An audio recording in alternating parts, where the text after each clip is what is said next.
Si je me tais, oh j'apprendrai à écouter la voix du bon berger. Quand je l'entends, oh je comprends qu'il a payé pour ma liberté. Quand je trouve mon cœur, quand je trouve mon cœur, je te vois, Seigneur. Quand je t'ouvre mon cœur, je t'entends me parler. Et ta loi dans mon cœur, toujours demain. Et ta vie à chacun coule comme un torrent. Et ta loi dans mon cœur, toujours demain. Et ta vie à chacun coule comme un torrent. Et ta vie à chacun coule comme un torrent. Coule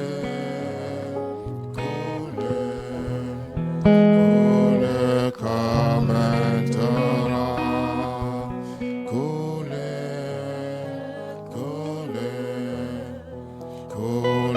comme un torrent. Coule comme un torrent. Alléluia. Béni sois-tu, Seigneur, ce matin. Merci pour ta vie qui coule en nous, qui coule en ce lieu ce matin. Merci pour la présence de l'Esprit, l'Esprit divin, l'Esprit restaurateur, l'Esprit bienfaisant. Alléluia. Jésus, nous bénissons encore ton nom ce matin, en cette journée dominicale, en ce jour de repos, repos avec toi, repos où tu accomplis, où tu réalises des choses extraordinaires dans nos vies.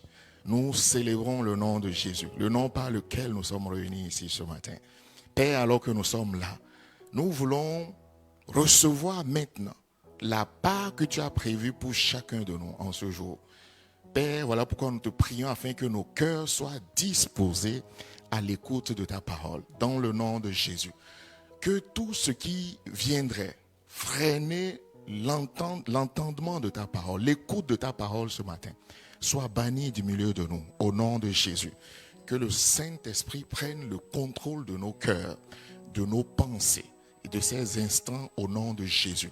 Et que les paroles qui sortiront soient inspirées par lui-même, lui qui est l'enseignant par excellence. Béni sois-tu, Seigneur Jésus, pour chacune de nos vies ici présent. Oui, tu as taillé une parole sur mesure pour chacun de nous.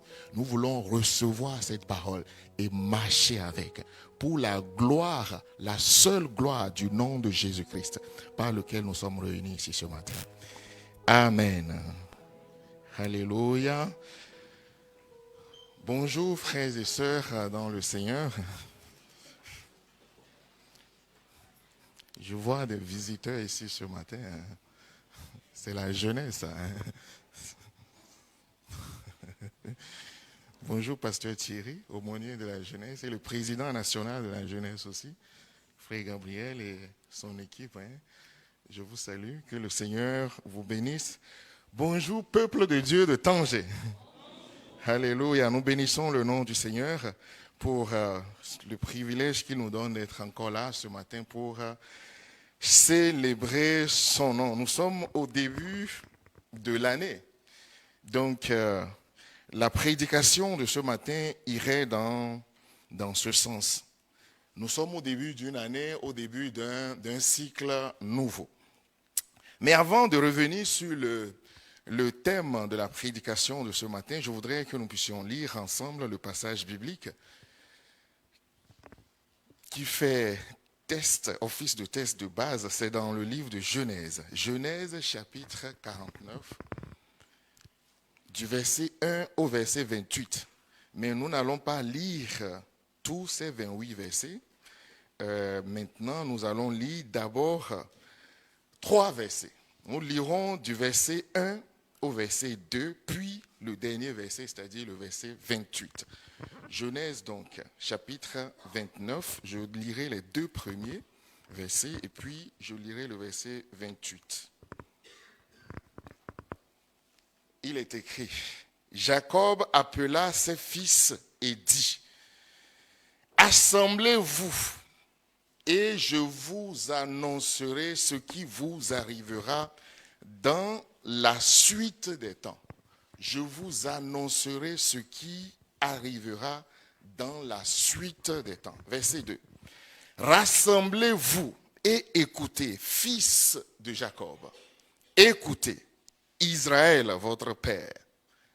Et du verset 3 donc jusqu'au verset 27, Jacob va bénir chacun de ses 12 enfants, chacun des 12 enfants qui représentent les 12 tribus d'Israël. Et au verset 28, le dernier verset donc, il est écrit, ce sont là ceux qui forment les 12 tribus d'Israël. On reviendra sur ça tout à l'heure. Ce sont là ceux qui forment les 12 tribus d'Israël. Et c'est là ce que leur dit leur père en les bénissant. Il les bénit chacun selon sa bénédiction. Je reprends le verset 28. Ce sont là tous ceux qui forment les 12 tribus d'Israël. Et c'est là ce que leur dit leur père en les bénissant. Leur père en les bénissant. Il les bénit chacun selon sa bénédiction. Chacun selon sa bénédiction. Que le Seigneur bénisse sa parole ce matin au nom de Jésus. Amen. Bien-aimé, le texte de Genèse chapitre 49, donc la portion que nous avons lue est une bénédiction prophétique que Jacob prononce sur ses enfants. Oui, une bénédiction prophétique. Jacob lui-même dit, je vous annoncerai ce qui vous arrivera dans la suite des temps.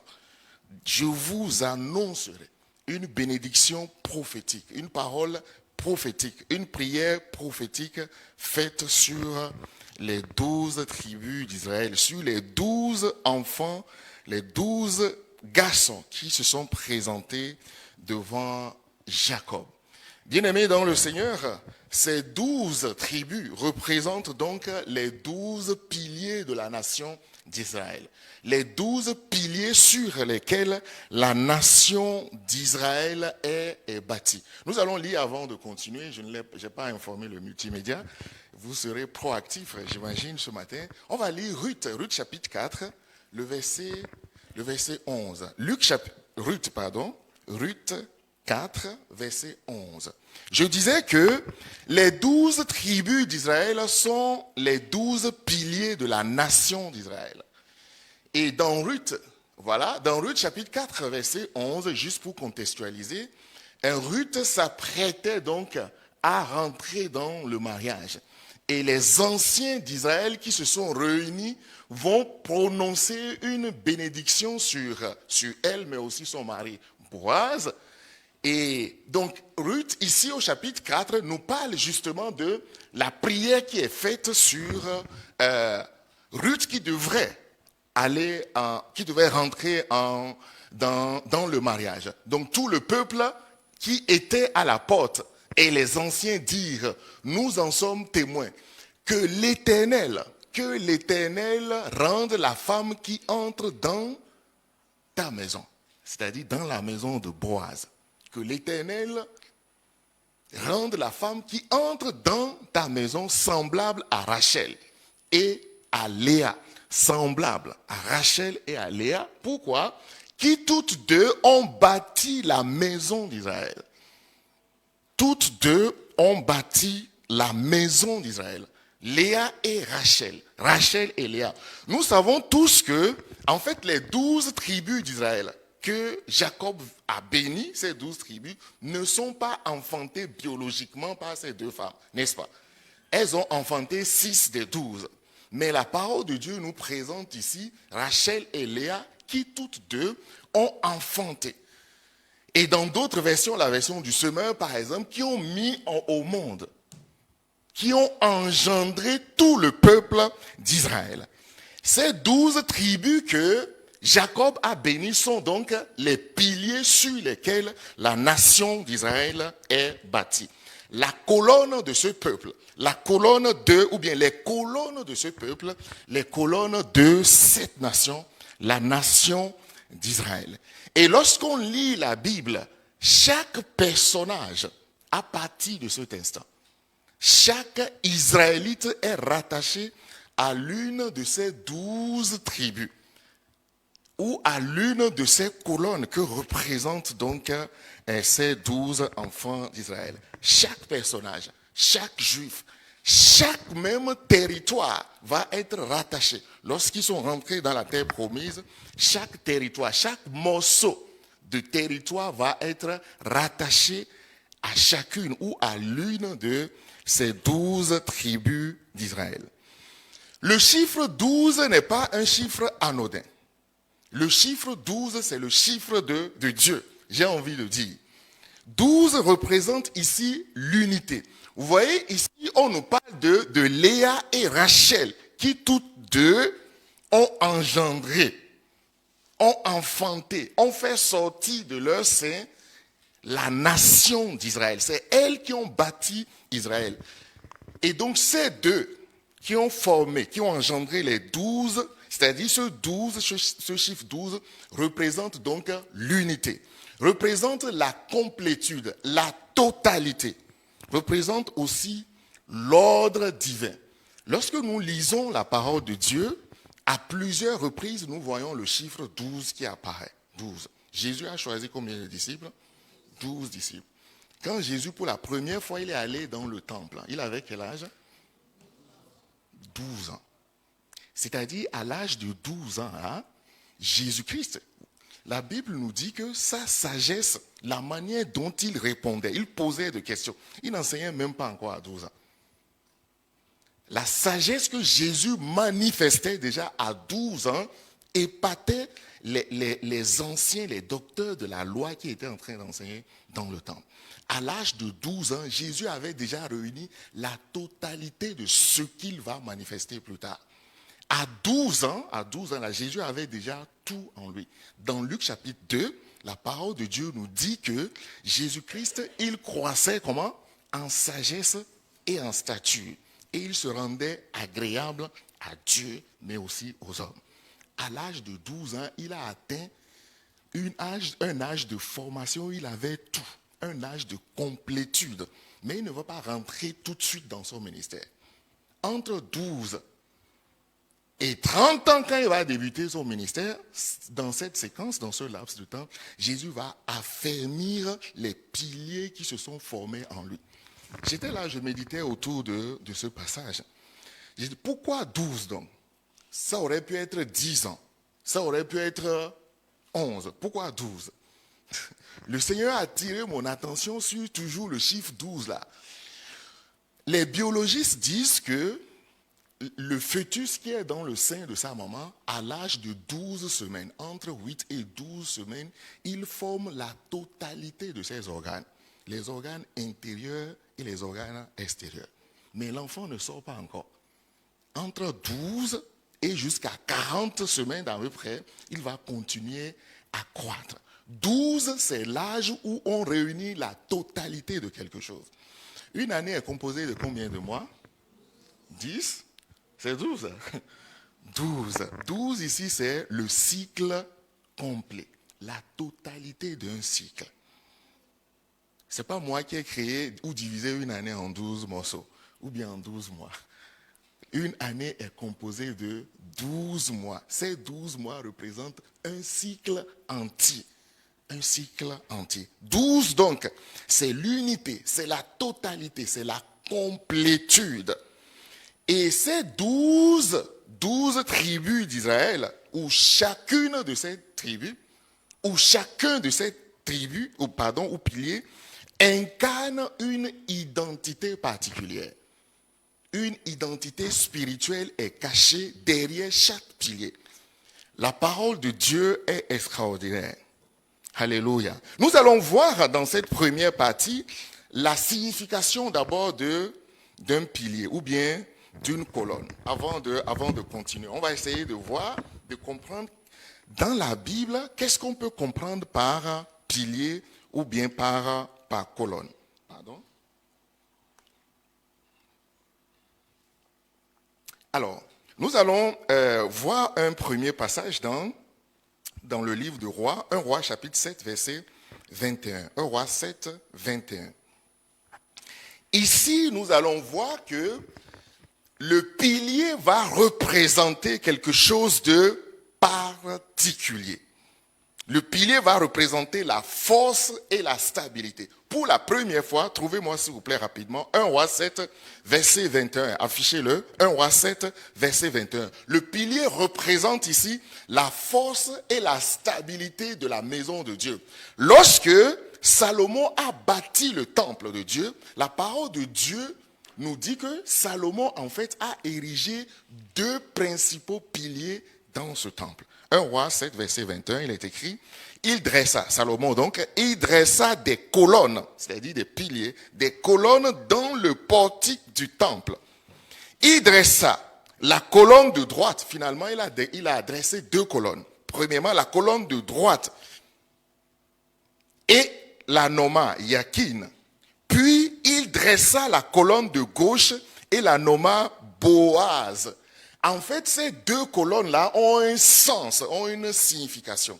Yakin, la première colonne ici, que Salomon a bâti, a établi, vous voyez, non, il a établi de colonnes et il leur donne de nom, il leur donne d'identité. Ces 2 colonnes-là ont chacune une identité. Et la première colonne de droite ici, Yakin veut dire Dieu établi. Dieu établi. Yakin veut dire Dieu établi. Et Boaz, la seconde colonne de gauche, ça veut dire en Boaz réside la force, la capacité. Dieu établi, et en cette colonne, deuxième colonne de gauche, qu'il nomma Boaz, en lui réside la force. En cette colonne réside la capacité. Donc ces 2 colonnes que Salomon a dressées dans le temple de Dieu, chacune de ces colonnes ont une identité. Dieu établi, c'est Dieu qui établit, et ensuite c'est Dieu qui donne la force, c'est Dieu qui fortifie la colonne, le pilier qu'il a établi. Lorsque nous regardons dans les Écritures, dans Marc chapitre 3, à partir du verset 13, la Bible nous parle des disciples qui sont appelés et établis. À partir du verset 13 de Marc 3, donc la Bible nous dit que Jésus appela donc 12 disciples auxquels il va donner le nom d'apôtres. Il les appelle et les établit en leur donnant la capacité d'aller annoncer, d'aller prêcher la bonne nouvelle avec le pouvoir de guérir, avec le pouvoir de chasser les démons. Dans le temple donc de Salomon, il y avait donc ces 2 piliers, chacune avec son identité. Une colonne a une identité.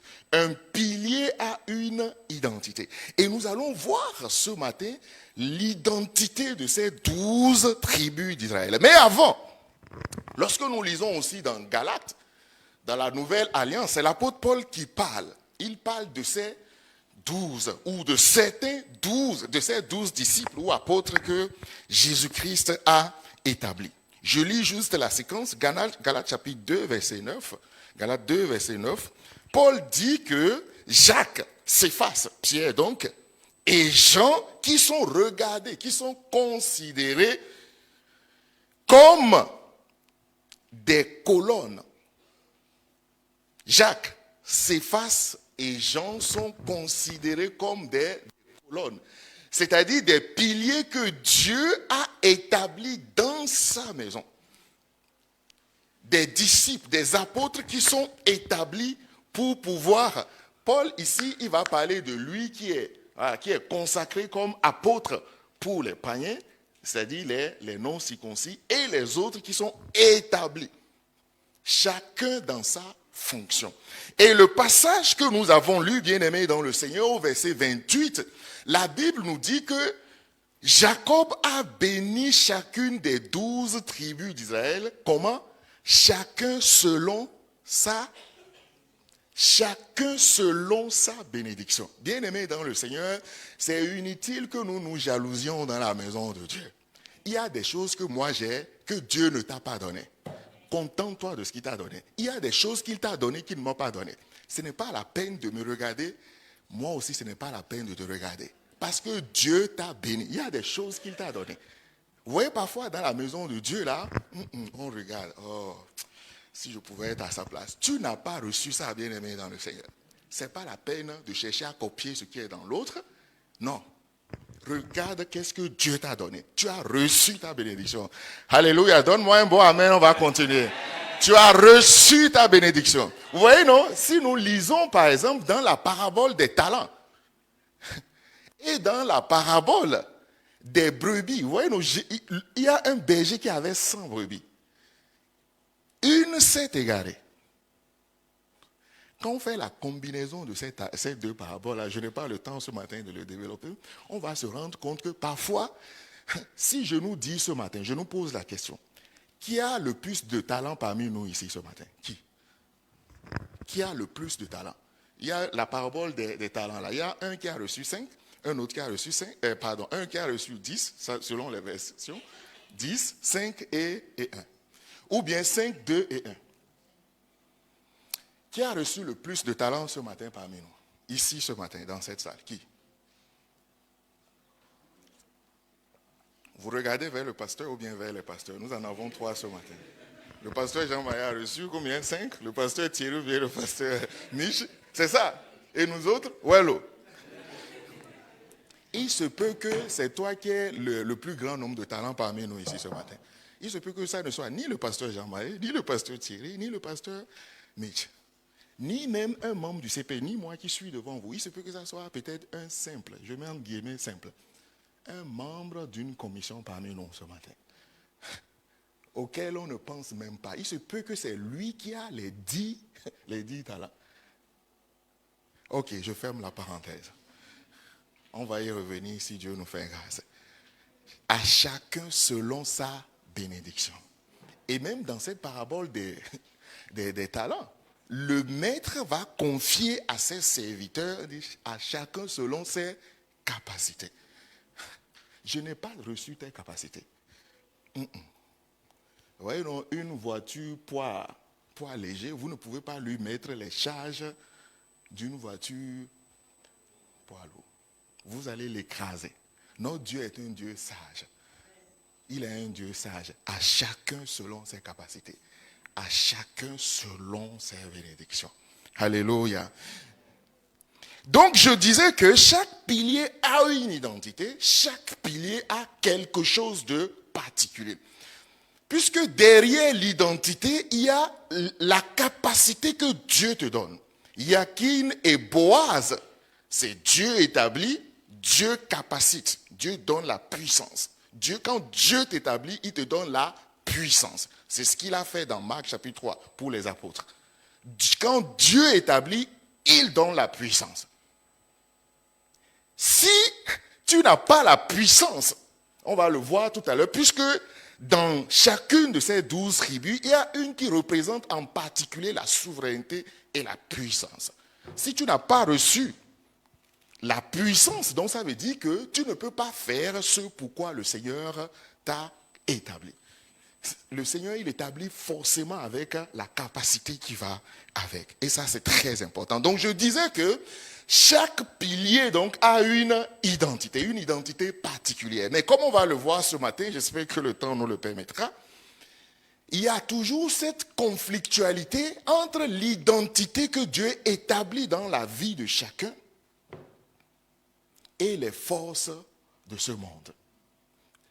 La conflictualité entre l'identité que Dieu te donne et l'identité que Satan va chercher à te donner.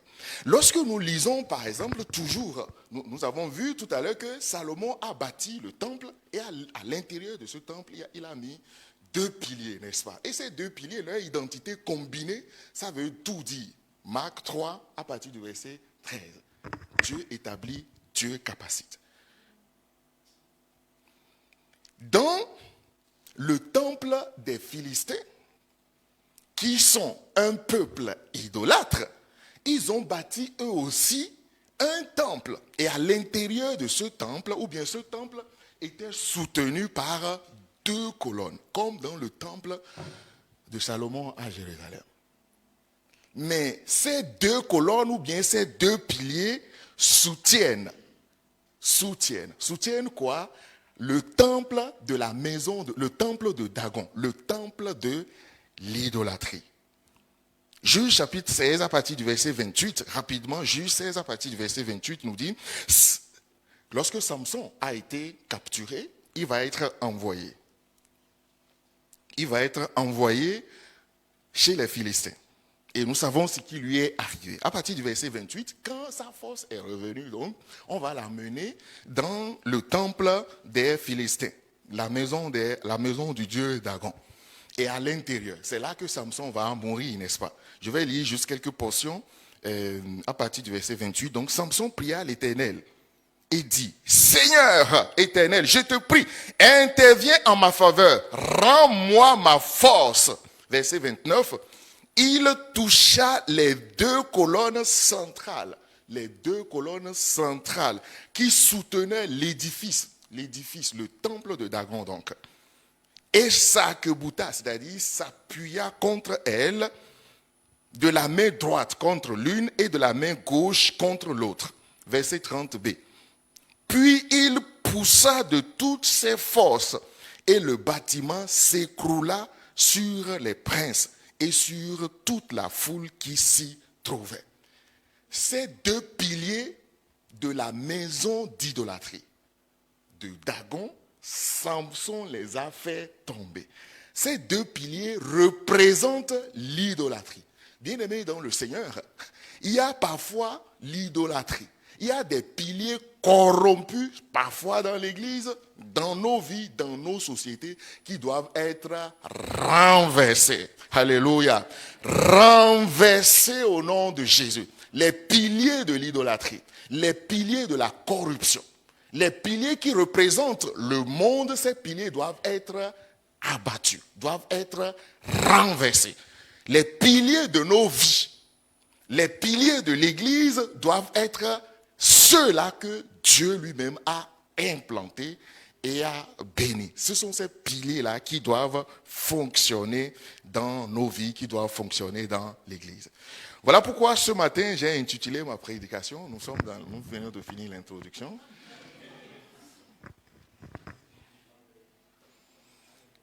C'est maintenant que j'ai fini l'introduction. La modératrice me regarde. Affichez-nous, s'il vous plaît, le thème de la prédication de ce matin. Avant que nous ne voyions l'identité spirituelle de ces 12 tribus d'Israël. L'identité spirituelle de ces 12 piliers. Le multimédia n'est pas encore prêt. On va continuer notre introduction.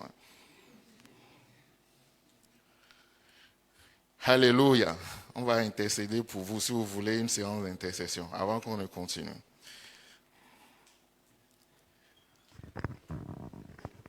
Nous verrons dans cette prédication les bénéfices d'une vie qui est bâtie et d'une vie qui est stabilisée sur... Pourquoi vous me mettez 10 piliers? Les 2 autres sont où, hein? Enlevez ça, s'il vous plaît. L'identité des 12 tribus d'Israël. Donc, nous allons voir quelle est la signification ou bien l'identité de chacune de ces 12 tribus. Je disais que ce matin, le thème de ma prédication, c'est les bénéfices d'une vie bâtie et stabilisée sur 12 piliers inspirés par Dieu. Les bénéfices d'une vie bâtie et stabilisée sur 12 piliers inspirés par Dieu. Alors, le premier pilier, ce pilier, c'est Ruben, bien évidemment. C'est l'aîné de Jacob. Lorsque nous lisons notre passage dans Genèse chapitre 49, donc, Jacob va commencer par bénir le premier-né, c'est-à-dire Ruben. Donc, le premier pilier ici. Écoutez une séquence, une portion de la bénédiction que Jacob va prononcer sur Ruben. Il dit au verset 3, Ruben, toi mon premier-né, ma force et les prémices de ma vigueur, supérieur en dignité et supérieur en puissance. L'identité du premier-né. Mais en fait, quand vous lisez, je vais revenir sur ça tout à l'heure, quand vous lisez, on a vu tout à l'heure que Jacob a appelé les 12, n'est-ce pas, et les a bénis. Mais quand on lit, on se rend compte que, est-ce que c'est vraiment une bénédiction? Est-ce que vous pouvez nous afficher la suite, s'il vous plaît? Genèse 49, à partir du verset 3. Genèse 49, à partir du verset 3. S'il vous plaît, soyez réactifs au multimédia. Sinon, je vais vous stresser. Soyez réactifs, s'il vous plaît. Genèse 49, à partir donc du verset 3. Très bien. Ruben, tu es mon premier-né, c'est ce que nous avons lu tout à l'heure. Le premier fruit de ma... Louis II, s'il vous plaît.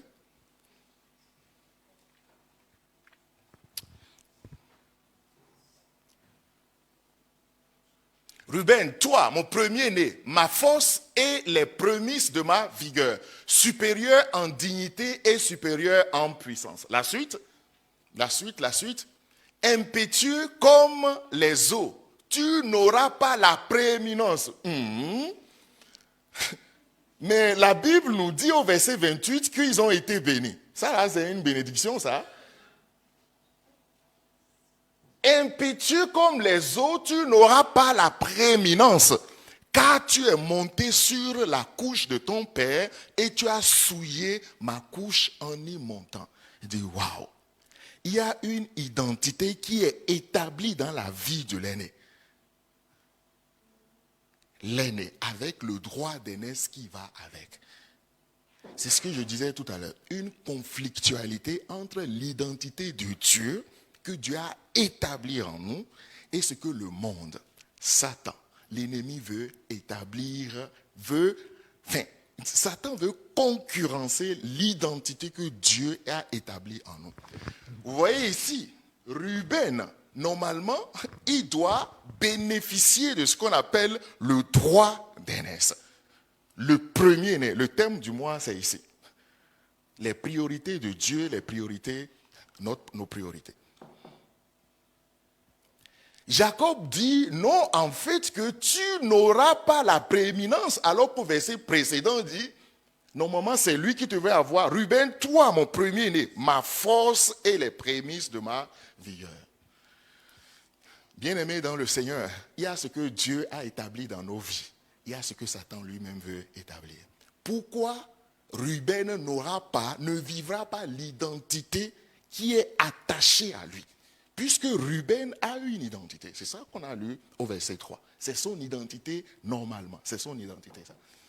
Mais à cause du fait qu'il a souillé la couche de son père, à cause du péché, donc il va perdre sa place. J'ai regardé dans les Écritures, la plupart des premiers-nés ont tous échoué. Commençons par l'aîné de Genèse. C'est qui? Caïn. Caïn a échoué. Regardez ce que Caïn a fait. Il a été comment? Meurtrier.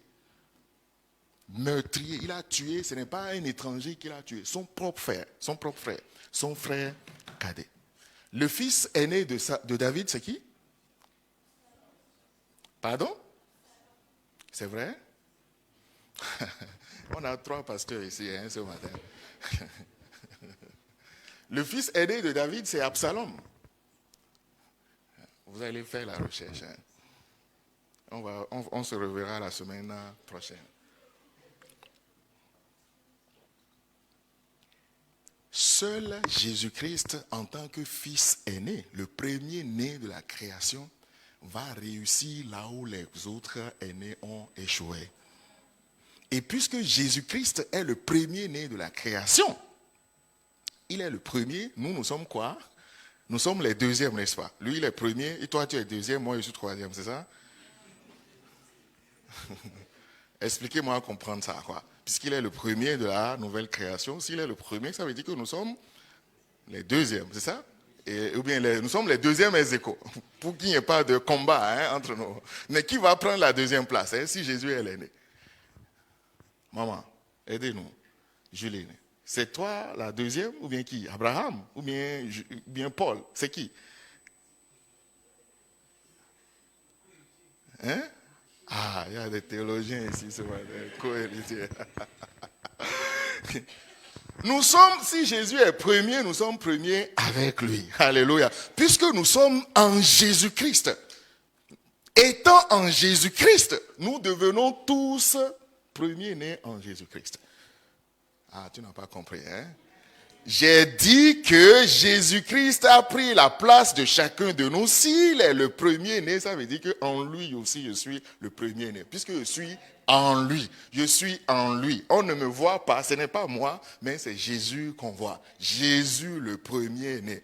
Là où Ruben a échoué, Jésus-Christ a réussi pour que je sois à la première place. En fait, c'est l'aîné qui hérite. C'est lui qui a le droit d'aînesse. Le droit d'aînesse est accompagné d'un certain nombre de privilèges. Le droit de la sacrificature, par exemple, en l'absence du père. C'est lui qui a le pouvoir d'aller se présenter devant le Seigneur au nom de toute la famille. C'est lui qui mobilise la famille pour se présenter devant le Seigneur. C'est lui qui hérite doublement. Il hérite 2 fois plus par rapport aux autres fils. Il y a certains privilèges qui sont réservés à l'aîné. C'est lui le premier héritier. Dieu ne veut pas que nous soyons déshérités. Voilà pourquoi il a mis Jésus-Christ pour qu'en lui, nous puissions hériter, avoir la part de Jésus-Christ. Alléluia. Ruben, ici, le premier pilier, c'est-à-dire là, c'est le pilier de la primauté, ce qui revient à Dieu. Mais cette chose qui revient à Dieu est souvent concurrencée. Il y a le monde qui veut prendre la première place de Dieu dans ton cœur. Le monde veut prendre la première place dans l'église. Le monde veut prendre la première place dans nos villes, dans nos nations. Alors que cette première place, la primauté, c'est ce qui revient à Dieu. En ce début d'année, nous avons proclamé que les priorités de Dieu doivent être celles-là que nous privilégions d'abord, avant que nous ne mettions en place nos propres priorités. Dieu d'abord, ensuite nous. Dieu d'abord, ensuite nous. Premier pilier, donc, c'est le pilier de la primauté. Le pilier, c'est-à-dire ce qui revient, ce qui doit revenir à Dieu. Le deuxième pilier, c'est Siméon qui doit incarner ce deuxième pilier, puisqu'il est le deuxième fils de Jacob. Mais lorsque nous lisons ce passage, la portion à partir du verset 5 jusqu'au verset 7, c'est bizarre aussi. Est-ce que Jacob les a vraiment bénis? Écoutez ce que, au verset 5, la parole de Dieu commence en présentant Siméon, mais en l'associant à Lévi. Siméon et Lévi sont frères. Siméon et Lévi sont frères. En fait, pour les autres tribus, chaque tribu va être prise individuellement. Individuellement. Chacun selon sa bénédiction. Mais quand on arrive chez Siméon, on associe Siméon à Lévi. C'est la première fois. C'est le seul endroit où ces tribus sont associées. Siméon et Lévi sont frères. Et en fait, j'ai dit, Seigneur, comment, je n'ai pas compris. Verset 28, chacun a reçu sa bénédiction. Mais je lis que La suite, s'il vous plaît.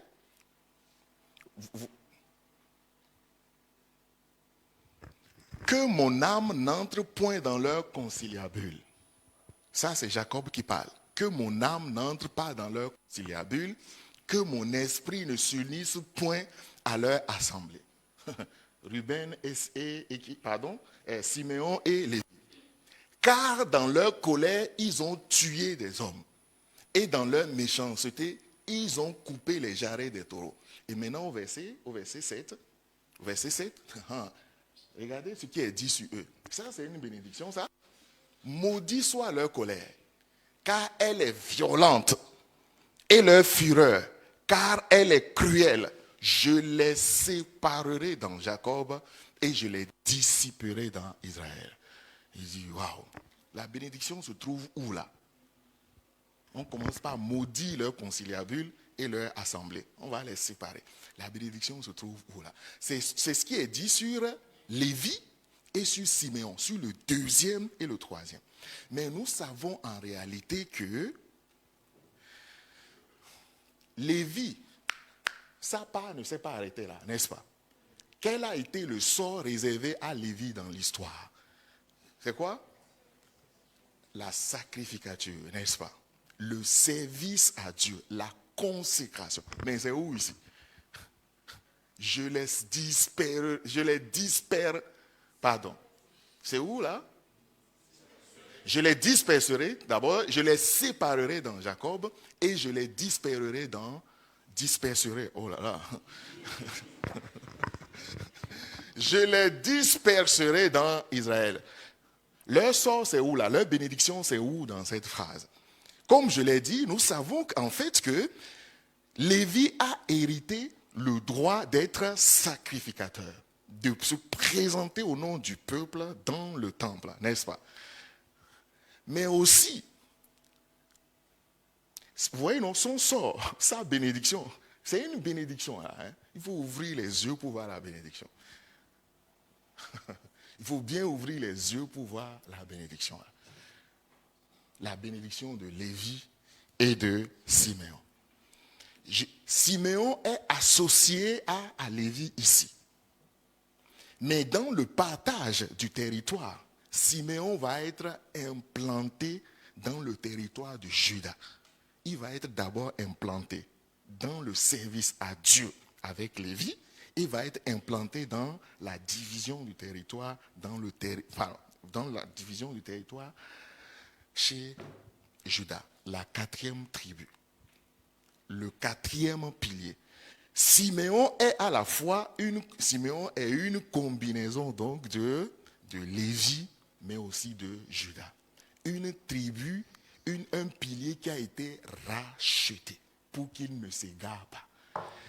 Vous lisez ces passages, vous allez vous rendre compte que comment ce que Dieu a mis de côté. Comme on l'a lu tout à l'heure dans Ruth, chapitre 4, c'est elles qui ont bâti, on dit qu'elles ont bâti la maison d'Israël. Elles représentent des piliers. Mais ces piliers-là doivent lutter contre tout ce qui est corruption. Contre tout ce que l'ennemi peut envoyer pour faire en sorte que ces piliers ne puissent pas remplir le rôle qui leur est dévolu. Voilà pourquoi Siméon va se retrouver. Il va partager le sort de Lévi, mais aussi va partager le sort de Juda pour être restauré. La restauration, le deuxième pilier. Un pilier restauré qui se trouve à l'intérieur de cette nation. La restauration. Dieu établit, mais aussi Dieu restaure. Alléluia. Et le troisième pilier, c'est de ça que j'ai parlé tout à l'heure, le sacerdoce et l'attachement à Dieu. C'est Lévi ça. Le sacerdoce et l'attachement à Dieu. Vois dans ta vie, voyez, nous sommes en train d'égrener chacun de ces piliers qui incarnent une identité pour un homme, pour un chrétien. D'abord, la primauté. Est-ce que Dieu est à la première place de ta vie? Cherche premièrement le royaume des cieux et sa justice, n'est-ce pas? Premier pilier. Deuxièmement, la restauration. Est-ce que tu vis la restauration de Dieu dans ta vie? Troisièmement, l'attachement à Dieu. Restaurer d'abord pour être attaché à Dieu. Troisièmement, la restauration et le sacerdoce. Vous voyez, jusqu'à présent, on parle de Dieu. Les 3 premiers piliers. On parle de Dieu. L'attachement à Dieu. Donc le 3e pilier, donc Lévi, c'est l'attachement et le sacerdoce. Le 4e pilier, c'est qui? C'est Judas. Judas incarne ici la royauté, mais aussi l'espérance qui se trouve en Jésus-Christ. Lorsque nous lisons, par exemple, le verset 10 de notre passage, il est écrit « Le sceptre ». Le sceptre, c'est le pouvoir souverain. Le pouvoir souverain entre les mains du roi. Le sceptre ne s'éloignera point de Judas. Ouais, non, le pouvoir souverain ne va pas s'éloigner de la maison de Judas. Les choses vont commencer par se calmer là. Hein, les bénédictions seront beaucoup plus claires pour nous. Ni le bâton souverain d'entre ses pieds, jusqu'à ce que vienne Shiloh et que les peuples lui obéissent. Ah. Voilà l'identité de Judas. Royauté, mais aussi espérance en Jésus. Shiloh veut dire quoi? Shiloh, on chante ça, non? Shiloh, ça veut dire quoi? Shiloh veut dire quoi? Regardez-moi dans les yeux ici et répondez-moi. Shiloh, c'est quoi? Tu chantes Shiloh. Peut-être que tu as chanté ça ce matin. Hein? Shiloh veut dire quoi?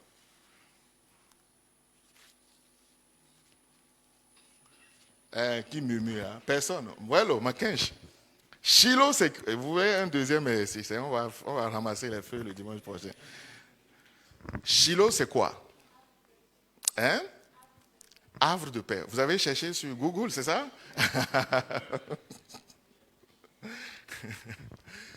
Shiloh, effectivement, renvoie à Jésus-Christ qui est le prince de la paix. Comme Ésaïe l'a dit. Hein? Admirable, conseiller, Dieu puissant, prince de la paix. Shiloh, c'est lui ça. Et on dit, et la parole de Dieu nous dit, jusqu'à ce que vienne le Shiloh, le détenteur de cette paix-là, et que les peuples lui obéissent. Royauté. Judas incarne ici l'espérance que nous avons en Jésus-Christ, le prince de la paix. C'est Judas, ça. La royauté, mais aussi l'espérance qui se trouve en Jésus. Voilà pourquoi c'est de cette tribu. Voilà pourquoi c'est de ce pilier qu'est sorti Jésus-Christ, le roi des rois et le prince de la paix. Judas est là. Ce pilier, dans ma vie, doit pouvoir m'alerter. Me rappeler chaque fois que Jésus-Christ revient. Chaque fois, Judas doit me rappeler dans ma vie que Jésus revient. Si ce pilier n'est pas dans ta vie, n'est pas manifeste dans ta vie, en fait, comme je l'ai dit tout à l'heure, c'est la royauté, le sceptre, la puissance. Il y a un chant que nous faisons, hein? Je sais qui je suis, n'est-ce pas? Je sais qui je suis en Christ. La suite, c'est quoi? Où je suis en Christ. Dis-moi où est-ce que tu es en Christ là? Où je suis en Christ. Tu es où là ce matin? À l'église évangélique au Maroc, à Tanger. C'est où? Tu es où en Christ? Hein? Tu es où en Christ, mon ami? Ah, tu es dans les lieux célestes. Et qu'est-ce que tu fais ici? Hein?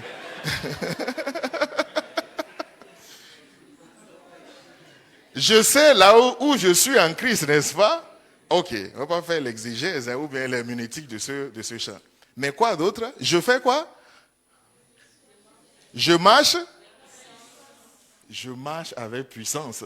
Je marche avec puissance. Le sceptre. Ta puissance là, c'est où là? C'est où la puissance avec laquelle tu marches? C'est où? Je marche avec puissance, je fais quoi d'autre? On doit arrêter de se mentir là. Hein? Mais c'est où les miracles que tu as accomplis là? Je fais quoi encore? Je vis.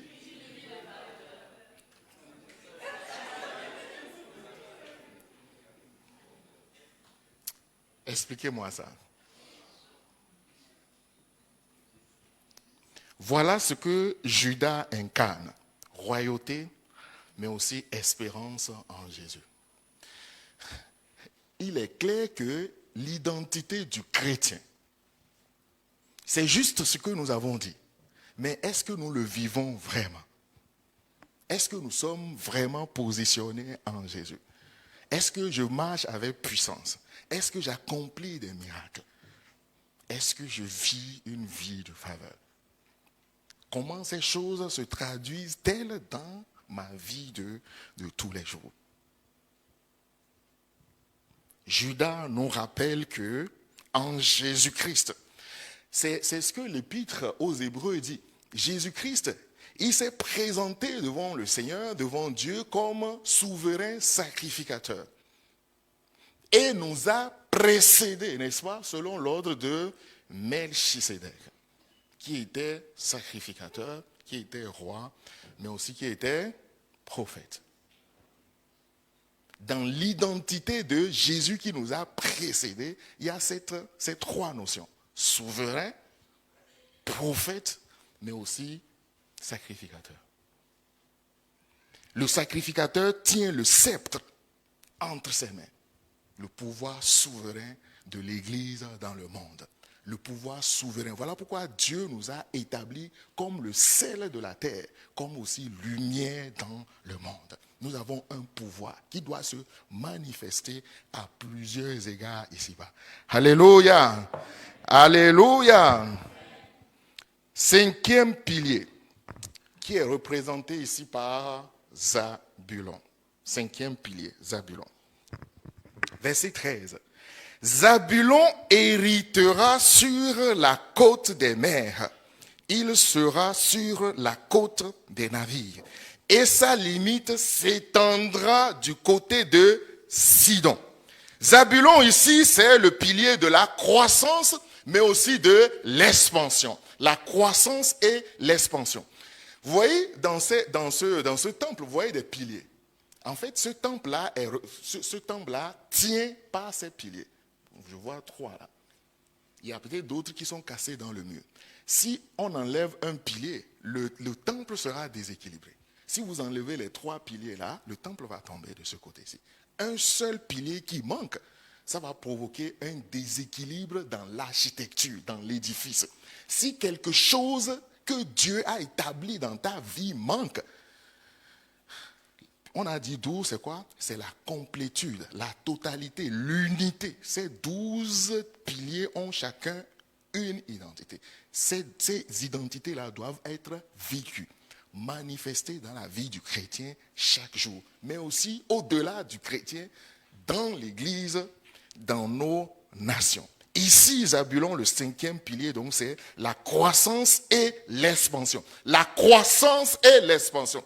La croissance à tous égards. J'ai dit tout à l'heure que à partir à 12 ans, Jésus a atteint un âge où il avait tout. Mais il n'avait pas encore commencé son ministère.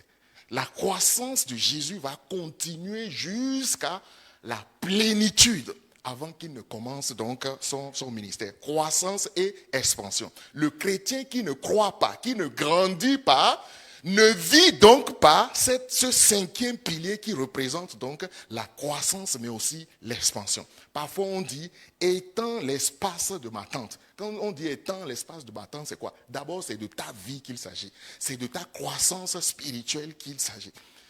La parole de Dieu nous dit que, voilà, depuis que vous devrez être des adultes, mais vous en êtes à des bébés spirituels. Où en es-tu ce matin? De ta croissance dans le Seigneur. Où en es-tu? Tu as traversé 2023. Tu as traversé 2024.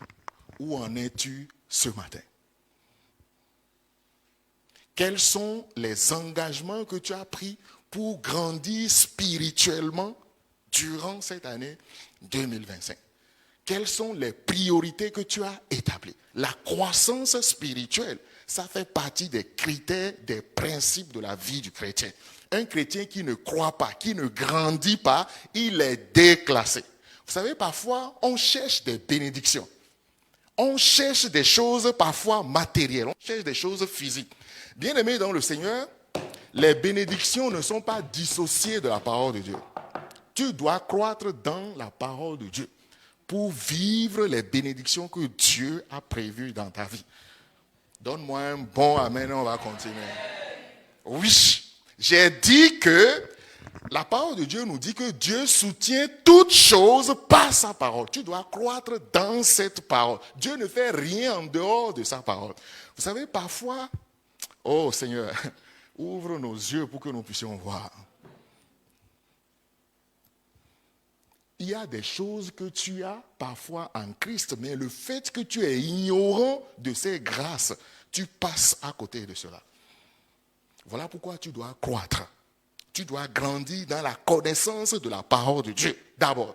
Et c'est la connaissance de la parole de Dieu, cette croissance-là, qui va générer dans ta vie des bénédictions. L'apôtre Pierre nous dit que les grâces de notre Seigneur Jésus-Christ vous soient multipliées par quoi? Par la connaissance de la parole. En fait, il y a des multiplications qui vont s'opérer dans ta vie parce que tu es en train de croître seulement spirituellement. La croissance spirituelle va générer dans ta vie la multiplication des grâces de Dieu. Ne reste pas dans ta maison enfermé et prier, demander à Dieu de te bénir. Non! Il faut grandir. Vous savez, il y a certaines grâces, certains privilèges que le chrétien ne recevra pas tout simplement parce qu'il n'a pas encore la maturité pour vivre ces grâces. Il y a des choses que Dieu ne nous donne pas parce que...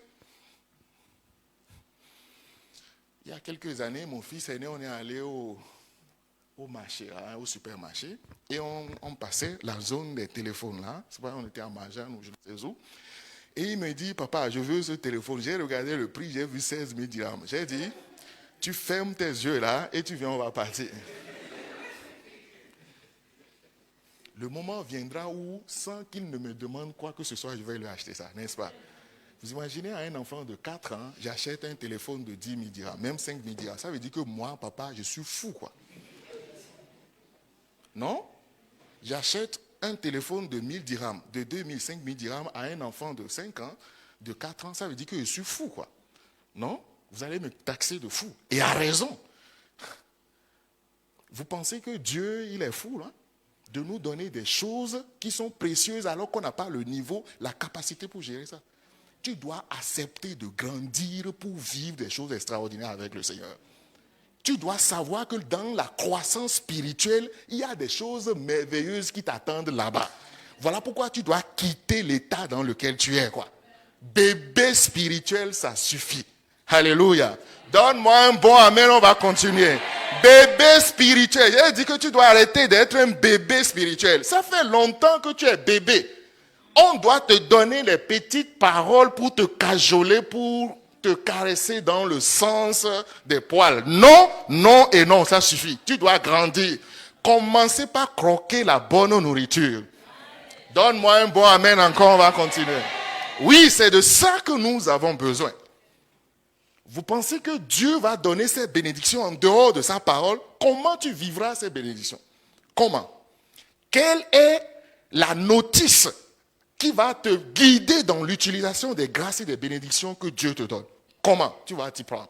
Si tu ne grandis pas, la croissance et l'expansion, 5e pilier, tu dois croître dans ta vie.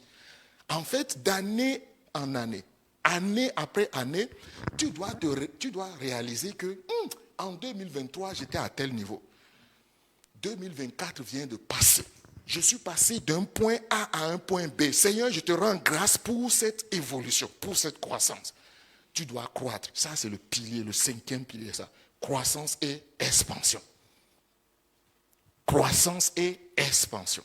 Dans la vie du chrétien, mais aussi dans l'église. Croissance et expansion. Dans la vie de la nation. Croissance et expansion.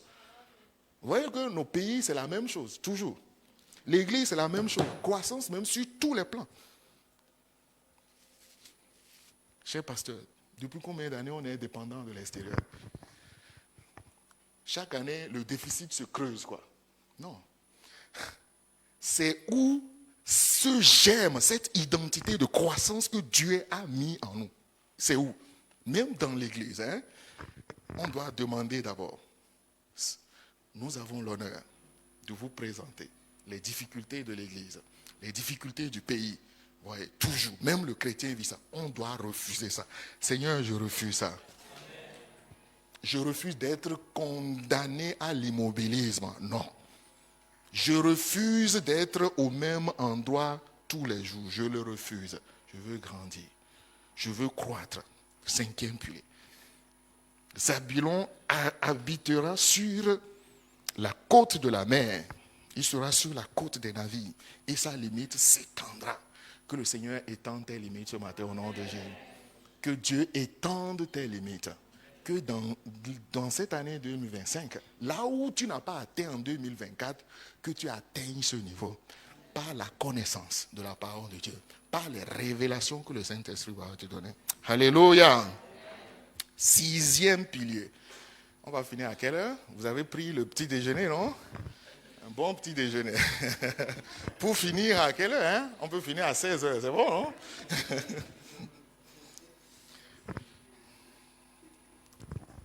6e pilier, c'est Issachar. Issachar, c'est... Écoutez d'abord ce que Dieu dit, au verset 15. La parole de Dieu nous dit au verset 15. Je résume. Il a trouvé que le repos est bon. Ça, c'est Issachar, ça. Il a trouvé que le repos est bon, que le pays est agréable. Quelqu'un est rentré dans la vision de la terre promise. Hein? Le pays est bon. Le pays est agréable. Il tend l'épaule, c'est Issachar, ça. Il tend l'épaule pour porter le fardeau. Il est assujetti à la corvée, au travail. Ça, c'est Issachar, ça. La stabilité et le travail. C'est Issachar, ça. La stabilité et le travail. 6e pilier, stabilité et travail. Vous voyez, ça rejoint le pilier précédent. D'abord, regardez bien l'évolution de ces piliers-là. Vous voyez, non? La place de Dieu. Et puis ensuite, des choses physiques qu'on peut constater dans nos vies.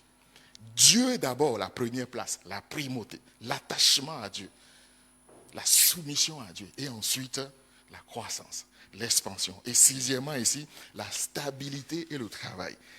Et Issachar a trouvé que le repos est bon, mais il ne s'est pas arrêté là. Que le pays est agréable. Dans ce pays-là, on peut faire des affaires. On peut prospérer dans ce pays. Et on dit, il tend l'épaule. Il tend l'épaule pour porter le fardeau. C'est quelqu'un qui aime le travail. L'identité de ce pilier, c'est le travail. Il tend l'épaule pour porter le fardeau.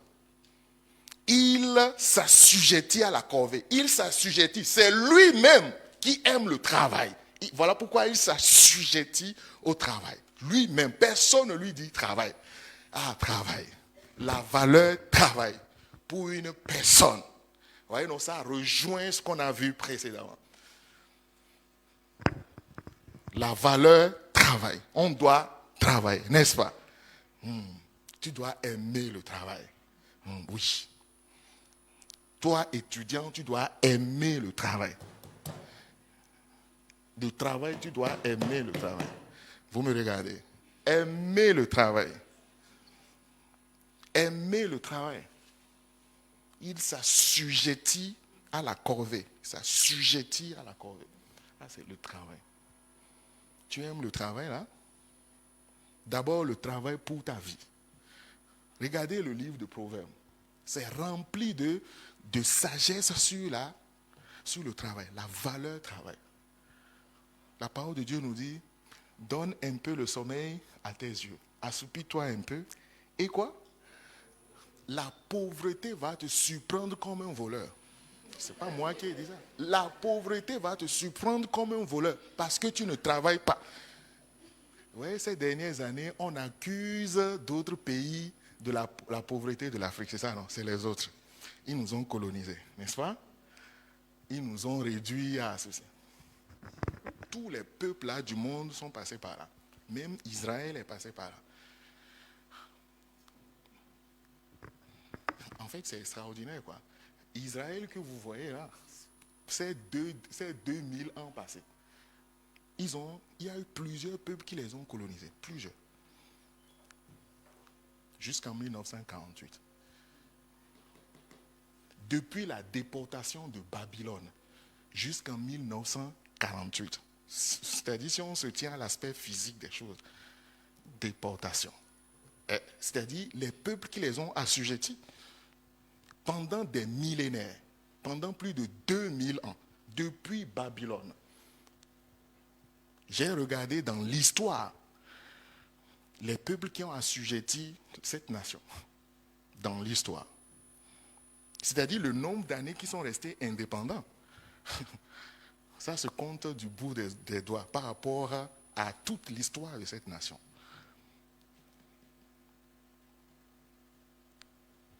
La valeur travail. Je m'arrête là. Le travail. Alléluia. On va s'arrêter là. Inclinons nos têtes et rendons grâce à Dieu pour ces paroles qu'il nous a communiquées. Alléluia. Si je me tais, oh, j'apprendrai à écouter la voix du bon berger. Quand je l'entends, oh, je comprends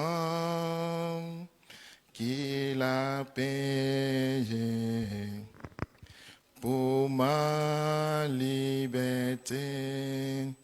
Quand je t'ouvre mon cœur, je te vois, Seigneur. Quand je t'ouvre mon cœur, je t'entends me parler.